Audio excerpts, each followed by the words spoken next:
all your favorite wrestling shows rolled into one.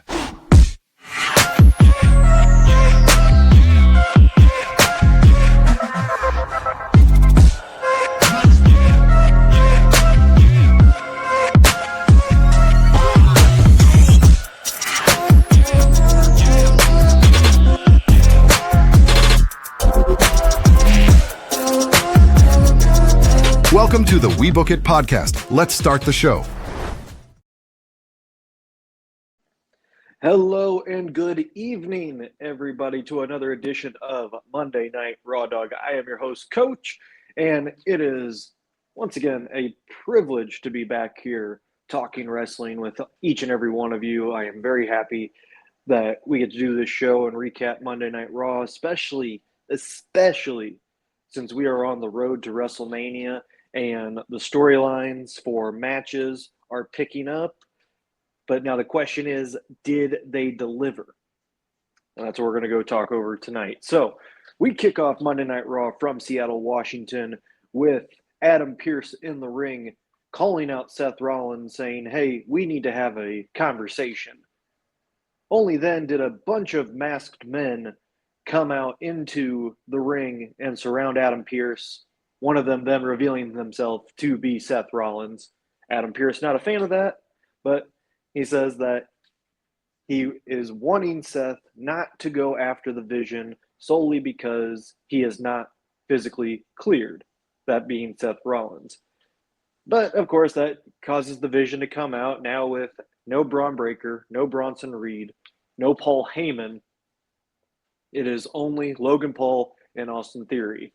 They cut their generic heel promo threatening to end Seth Rollins' career, but missed on attacking him when I thought this was genius, actually.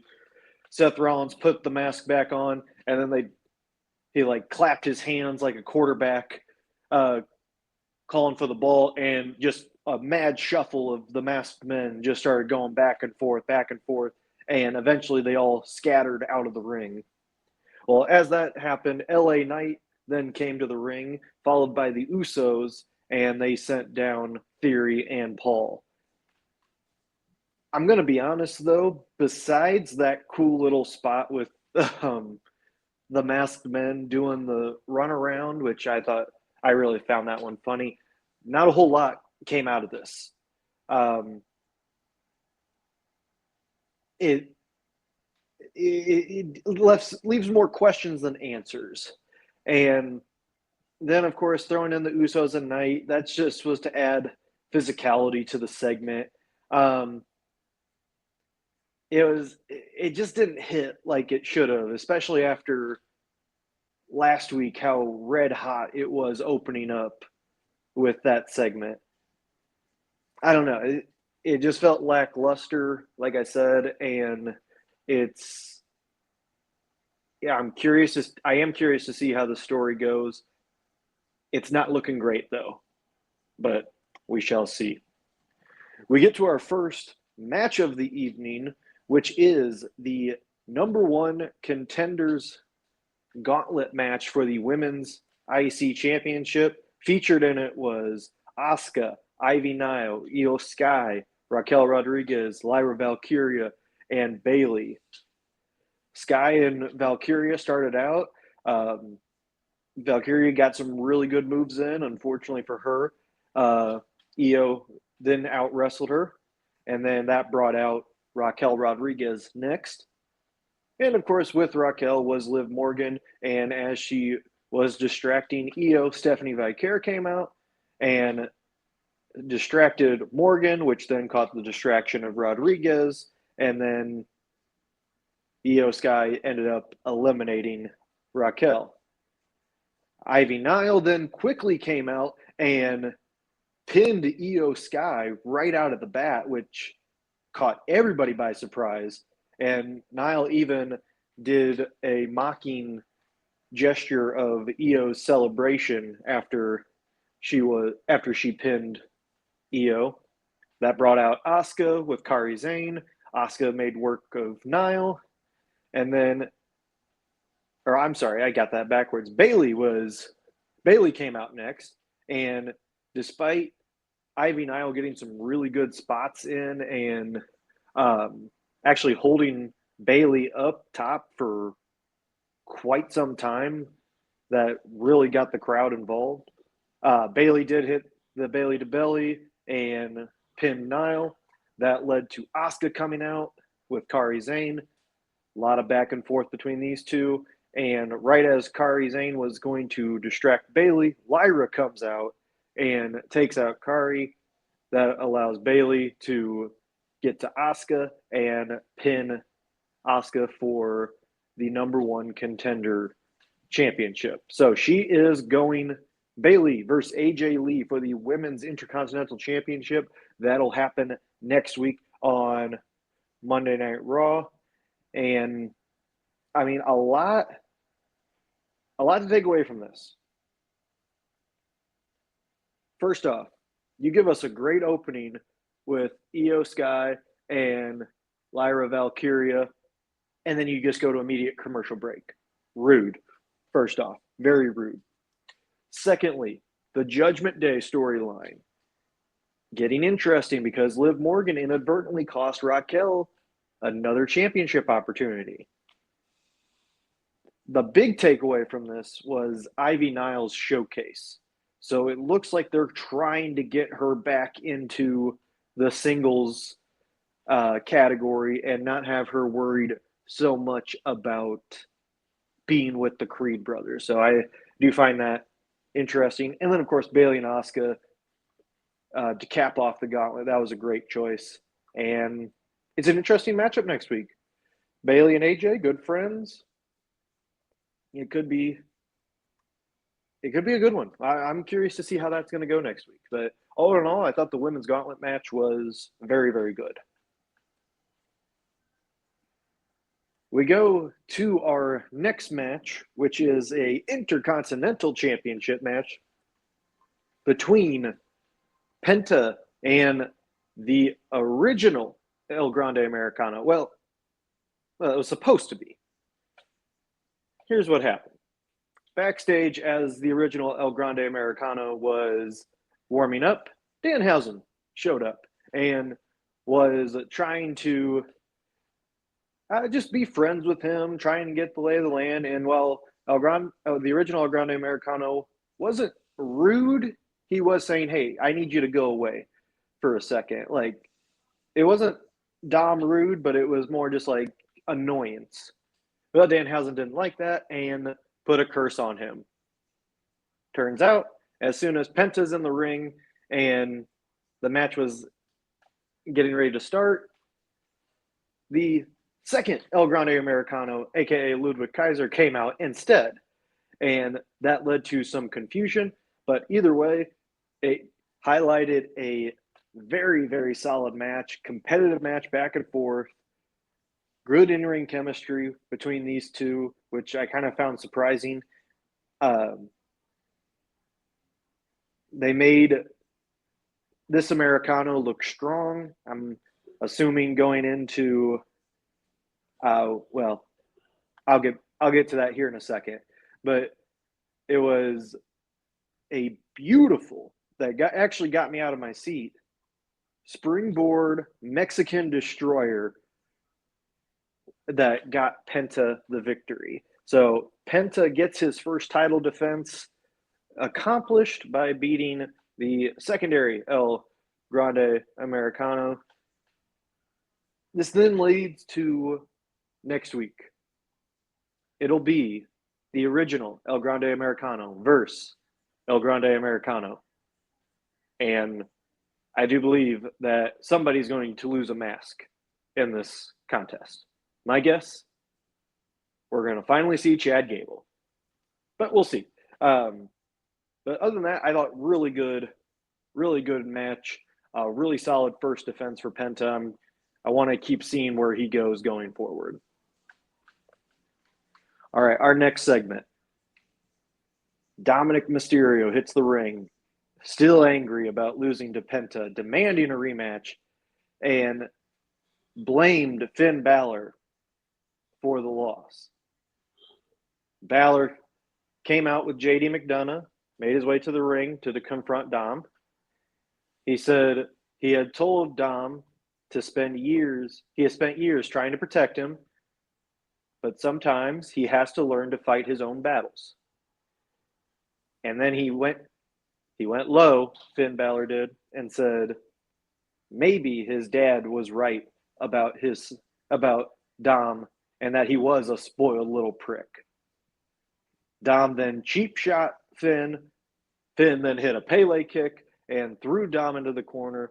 And as Finn was getting ready to hit a coup de grace, surprisingly, JD McDonough laid him out. And after that, the Judgment Day beat down Finn Balor. Dom then got the Timekeeper's hammer and the steel chair, hit a 619 with the hammer on Finn Balor, and then hit a frog splash on the chair of Finn Balor, of course. And that was the end of Finn Balor in the Judgment Day.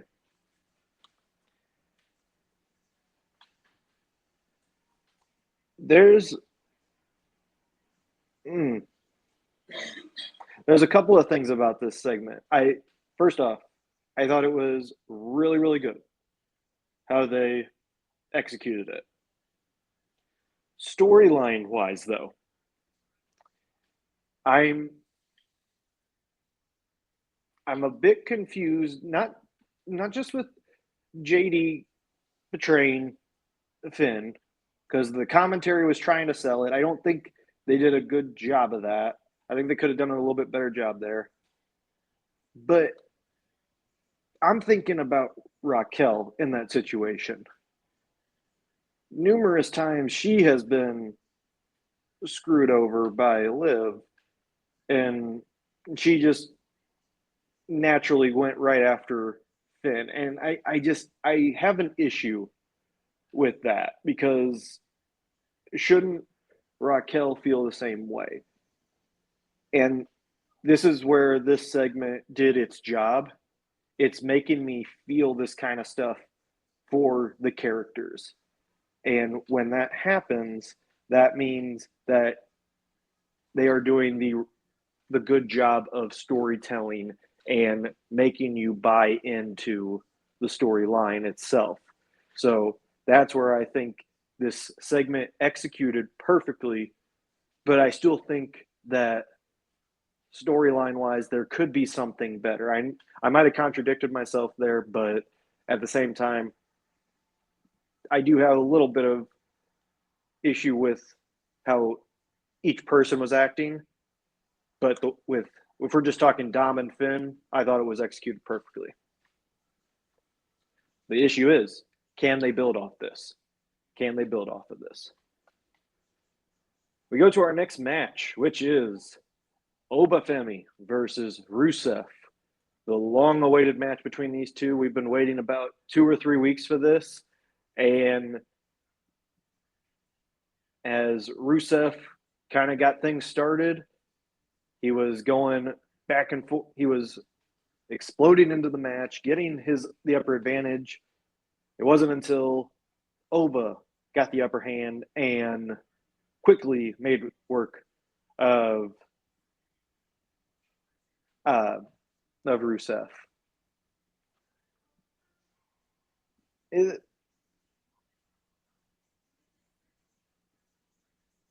I think with this one,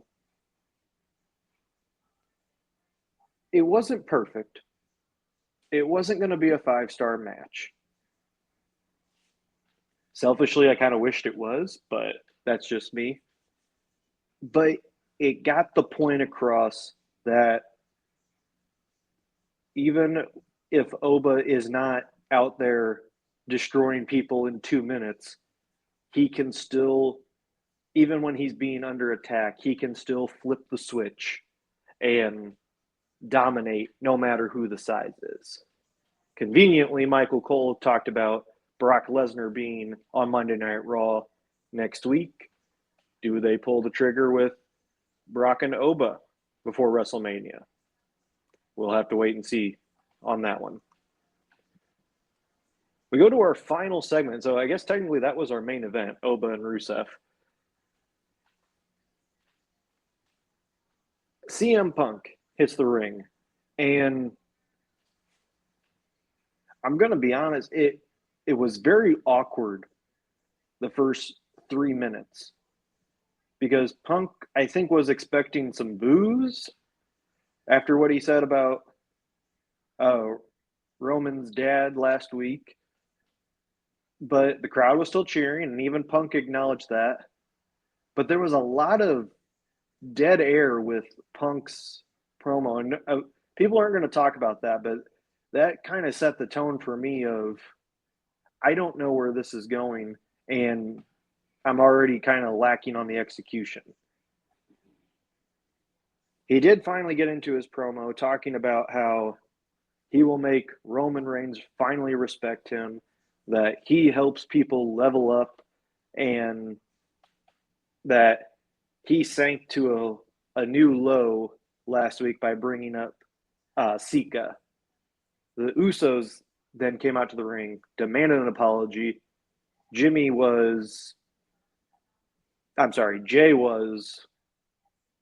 don't know what he was doing. He was very cartoonish during that. It started out intimidating, and then it just became more comedy shtick there.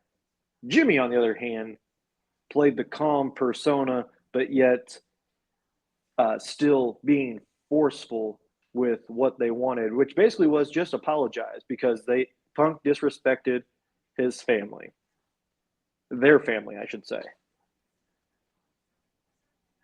Punk then recalled the history with the Usos family, talking about working for AFA in Pennsylvania, helped get him to where he is today. And he does apologize to both Jimmy and Jay. But instead of saying, I'm sorry for what I said, he said, I'm sorry for Roman not apologizing to the family that he had disrespected and treated like garbage for years. And even called the Usos young boys before Jimmy smashed Punk's head with a microphone.